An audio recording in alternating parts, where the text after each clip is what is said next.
તે સચ્ચિદાનંદ બ્રહ્મ માર્ગે મોક્ષદ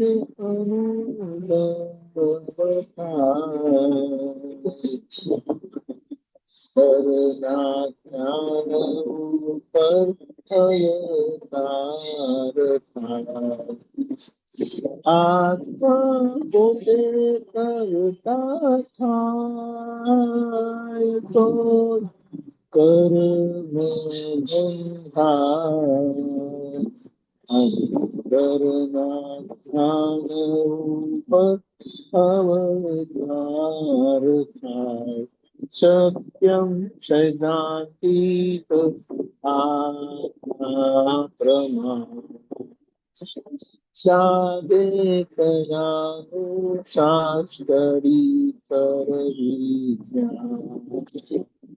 પાંચ જ આજ્ઞા ધારક અહીંયા મહાવીર ઘરના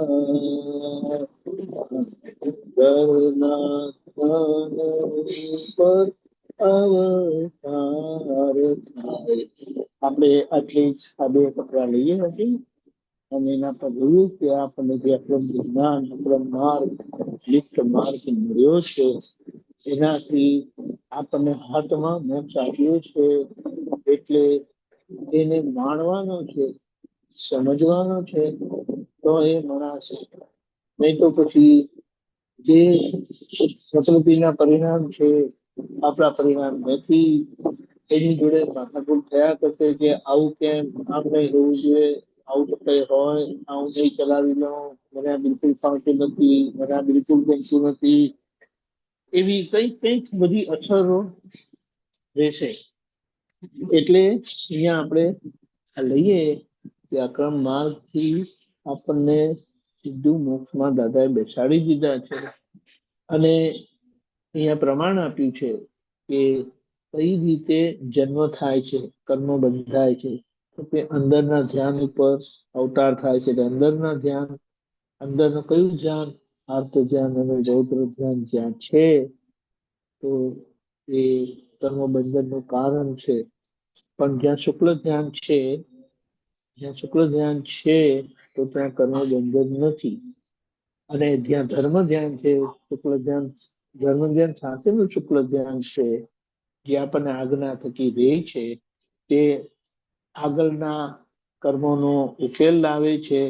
નવા આર્ત ધ્યાન રૌદ્ર ધ્યાન થતા નથી અને શુક્લ ધ્યાનના કારણે બહારનું ધર્મ ધ્યાન આપણને બહાર પાછળના કર્મનો ઉકેલ લાવે છે અને આપણે મોક્ષ માર્ગે આગળ વધીએ છીએ.